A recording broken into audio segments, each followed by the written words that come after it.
So hello friends, this is me Misbahul Haq and today we are going to start our important topic which is cell, the fundamental unit of life. सबसे पहले हम देखते हैं इस lecture number 1 में हम कौन कौन से टॉपिक्स कवर करने जा रहे हैं। हम आज जानेंगे सेल के बारे में, दैट व्हाट इज सेल। उसके बाद हम जानेंगे कि सेल डिस्कवर कैसे हुई। आफ्टर दैट हम जानेंगे सेल थ्योरी के बारे में, और सेल थ्योरी के बाद हम जानेंगे मॉडर्न सेल थ्योरी के बारे में। And after that our last topic will be classification of organisms on the basis of sales.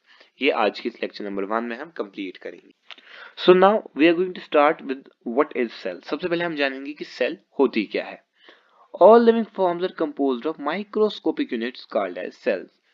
अगर हम उन लिविंग फॉर्म्स को देखें यानी कि जिनमें लाइफ एग्जिस्ट करती है, तो वो एक ऐसे छोटे छोटे पार्टिकल्स की बनी हुई होती है जिनको हम सेल्स कहते हैं। और वो सेल्स इतनी छोटी होती है कि उसको देखने के लिए हमें माइक्रोस्कोप की जरूरत पड़ती है, तो इसलिए हम इनको माइक्रोस्कोपिक कहते हैं।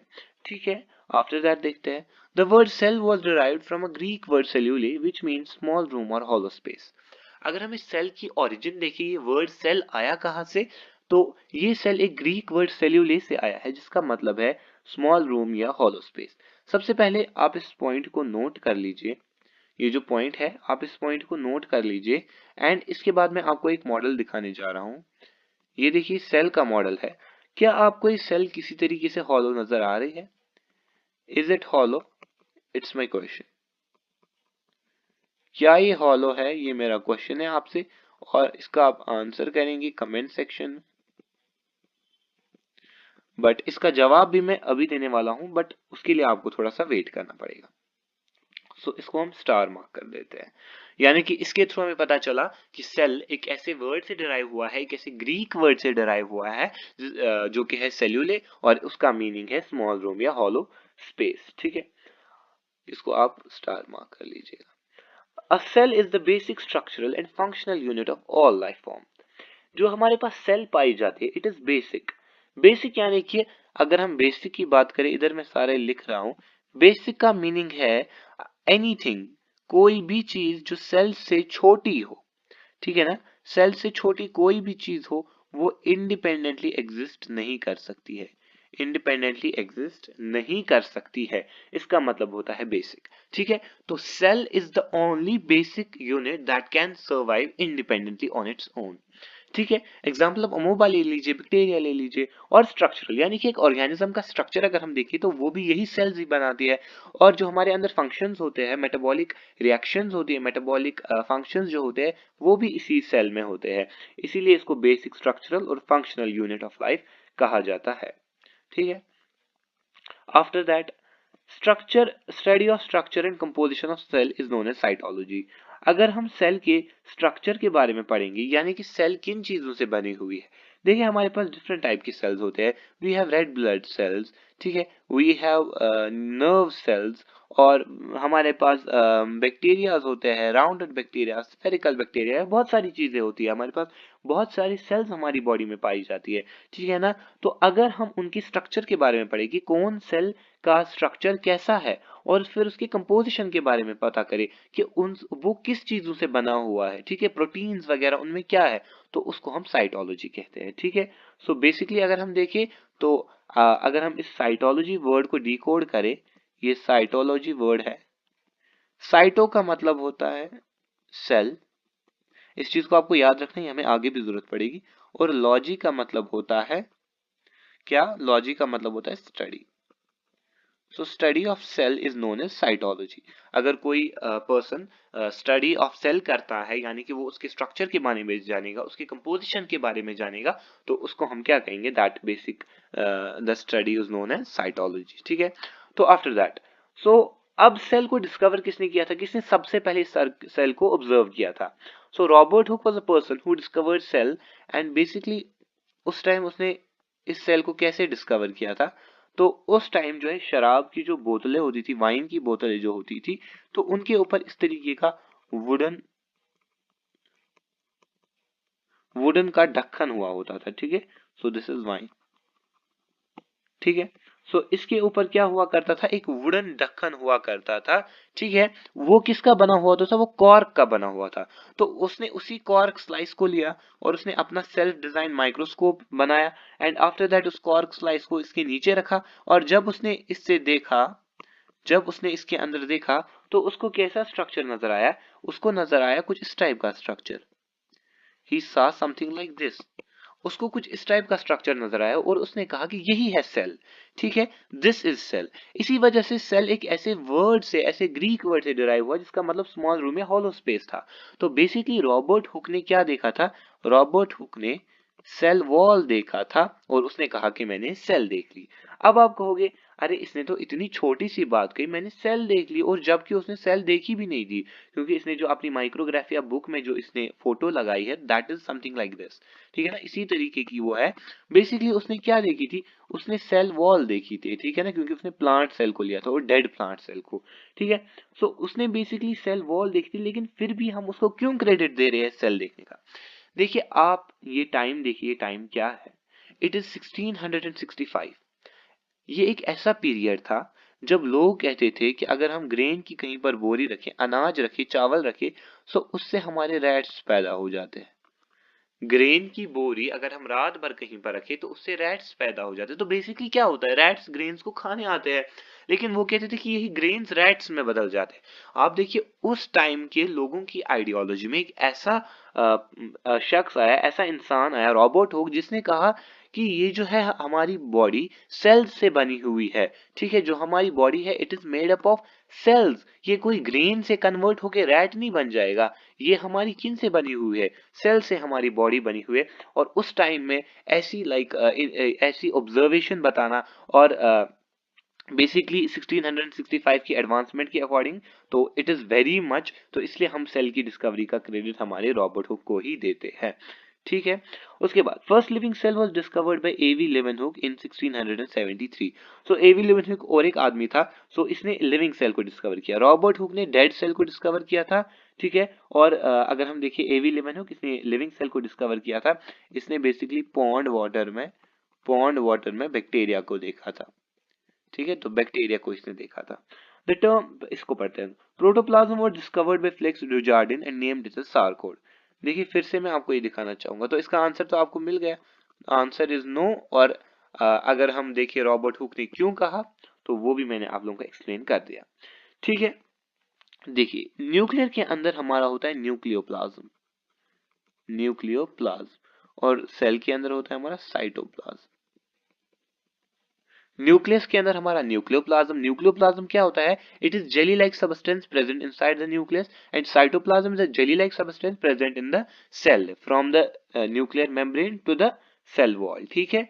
तो इन्हीं दो को अगर हम सम अप करें, nuclear membrane plus nucleoplasm plus cytoplasm gives us protoplasm. तो इसी प्रोटोप्लाज्म को किसने डिस्कवर किया था, इसी प्रोटोप्लाज्म को डिस्कवर किया था फ्लेक्स डुचार्डिन ने, और उसने उसको सारकोड नाम रखा था। लेकिन फिर 1839 में पुरकिंजी ने इसका नाम क्या रखा, प्रोटोप्लाज्म रख दिया, ठीक है। इन चीजों को आप थोड़ा सा हाईलाइट भी करके रख दीजिए, ठीक है, I am using highlighter here. So ये देखिए साइटोलॉजी जैसे स्टडी ऑफ सेल, सेल को किसने डिस्कवर किया था और कब डिस्कवर किया था, एवी लेवनहुक ने क्या किया था, पुरकिंजी ने क्या किया था, फ्लेक्स डुचार्डिन ने क्या किया था, क्या नाम रखा था, ठीक है, पुरकिंजी ने क्या नाम रखा था, ये चीजें आपको ध्यान में रखनी चाहिए, ठीक है। तो after that its consistency differs under different conditions, it exists in sol gel states. अगर हम हमारी इसी प्रोटोप्लाज्म की कंडीशन देखिए, कंसिस्टेंसी देखिए, डिफरेंट कंडीशन में अलग अलग कंसिस्टेंसी इसमें देखी जाती है, लेकिन ज्यादातर ये सॉल्ट जेल में ही पाई जाती है।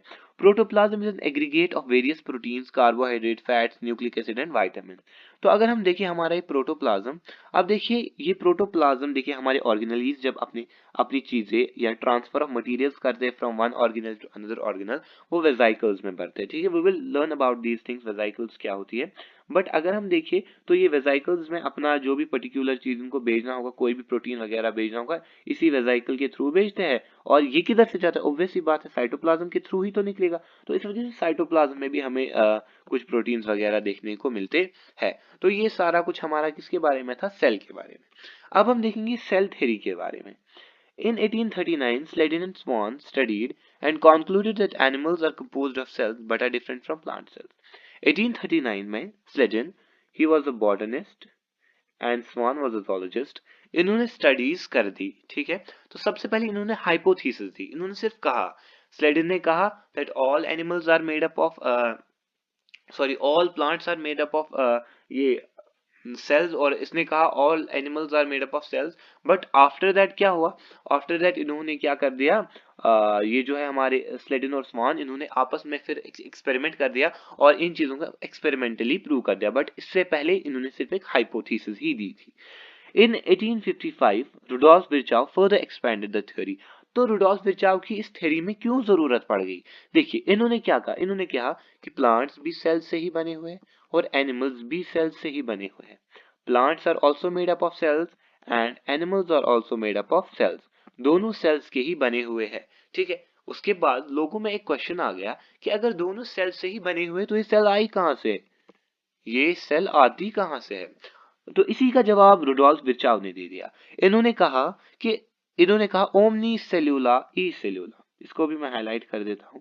इन्होंने कहा ओमनिस सेल्यूला ई सेल्यूला, जिसका मतलब होता है all cells arise from pre existing cells, कि जो भी हमारे पास सेल्स होती है ये हमारी पुरानी सेल से ही ओरिजिनेट होती है। जैसे ये मेरे पास ए सेल है, ए सेल से ओरिजिनेट हुई बी और सी सेल, बी से हुई डी और ई सेल, ई से हुई एफ और जी सेल। तो इसी तरीके से इनसे फिर और दो, इससे और दो, इससे और दो, तो इस तरीके से कंटिन्यूटी क्या रहती है, मेंटेन रहती है। और यही इन्होंने कहा कि जो सेल है ये प्री एग्जिस्टिंग सेल से ही ओरिजिनेट होती है, ठीक है। और अगर हम देखें फिर उसके बाद और एक क्वेश्चन आता है कि अगर चलो कहीं ना कहीं तो इसकी एक सेल होगी ना, कोई ना कोई कॉमन सेल तो होगी, तो हमें पता है अगर हम एवोल्यूशन में देखें तो एक हमें प्रोकैरियोटिक सेल देखने को मिलती है। वो बेसिकली हमें अगर हम देखिए हमें एवोल्यूशन में पढ़ना है, बट स्टिल मैंने आप लोगों को इधर पर बता दिया। Just as an animal arise from an animal and a plant from plant, तो इन्होंने कहा जिस तरीके से एक एनिमल ही एनिमल से पैदा होता है और प्लांट एक प्लांट से ही पैदा होता है, उसी तरीके से एक सेल भी एक सेल से ही ओरिजिनेट होती है। Cells are morphological and physiological units of all living organisms except virus. तो अगर हम सेल्स को देखें, दे आर मॉर्फोलॉजिकल, यानी कि हमें मॉर्फोलॉजी प्रोवाइड करते हैं, हमें स्ट्रक्चर प्रोवाइड करते हैं यही सेल्स। और फिजियोलॉजिकल यूनिट, यानी कि जो भी हम फिजियोलॉजिकल एक्टिविटीज करते हैं वो किसकी वजह से करते हैं, इसी सेल की वजह से करते हैं, ठीक है। लेकिन वायरसेस में ये ऐसा नहीं होता है, क्योंकि अगर हम वायरसेस को देखें, जो हमारे पास ये वायरसेस पाए जाते हैं, they are called as connecting link, they are called as connecting link between living and non-living।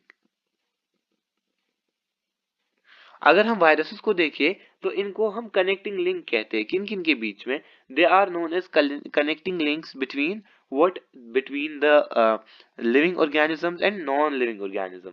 अब इनको क्यों कहते हैं कनेक्टिंग लिंक्स, क्योंकि अगर हम वायरसेस में देखें तो इनमें कुछ अगर हम देखें कैरेक्टरिस्टिक्स तो वो लिविंग के होते हैं और कुछ कैरेक्टरिस्टिक्स इनमें नॉन लिविंग के भी पाए जाते हैं। तो ये ना तो ये लिविंग में आते हैं ना ही ये नॉन लिविंग में आते हैं, ये इनके बीच में आते हैं। तो इसीलिए इनको क्या कहा, इनको जो है कनेक्टिंग लिंक कहा जाता है। Cells originate only from the pre existing cells and continuity is maintained through genetic material, ठीक है। अगर हम देखिए सेल्स जो है ओरिजिनेट होती है उनकी प्रीवियस सेल से ही, वो थ्रू चाहे वो माइटोसिस हो चाहे मियोसिस हो, दोनों प्रोसेस से, लेकिन वो क्या होती है, ओरिजिनेट वो अपनी प्री एग्जिस्टिंग सेल से ही होती है। इसका मतलब मैं आपको अभी समझाऊंगा, नेक्स्ट पॉइंट हम पढ़ लेते हैं पहले। The smallest unit of life is cell. अगर हम अपनी लाइफ की शुरुआत देखें तो वो हम किससे करते हैं, we start our life from a single cell, कैसे वो भी मैं बता दूंगा, ठीक है। तो अगर हम देखिए जब हम पैदा होते हैं, आई विल गो हेयर, इधर हमारे पास जगह है। अगर हम देखिए जब हमारे पास मेल स्पर्म होता है, we have male sperm, and इधर हमारे पास फीमेल एग होता है, हमारे पास मेल स्पर्म और फीमेल एग होता है। ये देखिए इसकी टेल बन गई और ये फीमेल एग हो गया, सॉरी, तो ये फीमेल एग हो गया। फीमेल एग को हम क्या कहते हैं, ओवम कहते हैं, और इसको तो हम स्पर्म ही कहते हैं, ठीक है। तो जब ये दो आपस में फर्टिलाइज हो जाती है, जब ये दो आपस में क्या हो जाती है, when these two gametes fertilize, ये तो गमीट्स ही है ना, ये तो गैमीट्स है ना, जब ये दो आपस में फर्टिलाइज हो जाती है ये बनाती है हमारा जाइगोट। क्या बनाती है? They form zygote. और जाइगोट क्या होती है? It is a single cell, it is a single cell. उसके बाद यही जाइगोट क्या कर देता है? माइटोसिस के थ्रू डिवाइड हो जाता है, और डिवाइड हो जाता है, हो जाता है, हो जाता है, एंड एक ऐसा पीरियड आ जाता है एक टाइम पर कि ये जो है ये सेल्स इतनी डिवाइड हो चुकी होती है कि एक डेवलप्ड चाइल्ड इनसे बन गया होता है। यही इधर पर कह रहा है कि कंटिन्यूटी अगर हम देखें तो किससे मेंटेन की जाती है? जेनेटिक मटेरियल से। और हर एक ऑर्गेनिज्म अपनी लाइफ की शुरुआत एक सिंगल सेल से ही करता है, चाहे कितने से कितना बड़ा ही ऑर्गेनिज्म हो, बट वो अपनी शुरुआत इसी जाइगोट से ही करता है। और अगर हम देखें सारे लिविंग ऑर्गेनिज्म सेल्स के बने हुए और उनके प्रोडक्ट से ही बने हुए हैं। अब मॉडर्न सेल थ्योरी के कुछ पॉइंट्स देख लेते हैं। इसको हम सेल प्रिंसिपल और सेल डॉक्ट्राइन भी कहते हैं। क्यों कहते हैं सेल प्रिंसिपल या सेल डॉक्ट्राइन? क्योंकि ये सेल जो, इसमें आप रूल्स भी लिख लीजिएगा, क्योंकि ये सेल जो है इन्हीं रूल्स को फॉलो करती है। ठीक है, all living organisms are made up of cells having cytosols को छोड़ दीजिए, nucleus, organelles and covering membrane. अगर हम देखिए हर एक ऑर्गेनिज्म सेल्स का ही बना है, और सेल्स में हमारे पास क्या होता है? वी हैव हमारे पास इधर न्यूक्लियस पाया जाता है, हमारे पास डिफरेंट सेल मेम्ब्रेन्स पाई जाती है जो डिफरेंट ऑर्गेनेल्स को कवर करके है, एंड साइटोप्लाज्म, और भी इसमें बहुत सारी चीजें पाई जाती है जो कि हम आगे देखेंगे। ठीक है, तो function of living organism are the sum total of the activities of their cells. अगर हम देखिए एक ऑर्गेनिज्म कब एक्शन कर पाएगा? ठीक है, जब उसकी सेल्स एक्टिविटी एक्टिवेट हो जाएंगी। ठीक है ना, जब उसकी सेल्स एक्टिवेट हो जाएंगी तब जाके ही एक ऑर्गेनिज्म कोई एक्शन ले पाएगा। तो इसलिए जब तक कि सेल्स एक्टिवेट नहीं हो जाएंगी एक ऑर्गेनिज्म एक्शन नहीं ले सकता है। इसीलिए जब एक ऑर्गेनिज्म कोई फंक्शन करता है तो उसकी एक्टिविटीज का ही सम टोटल होता है।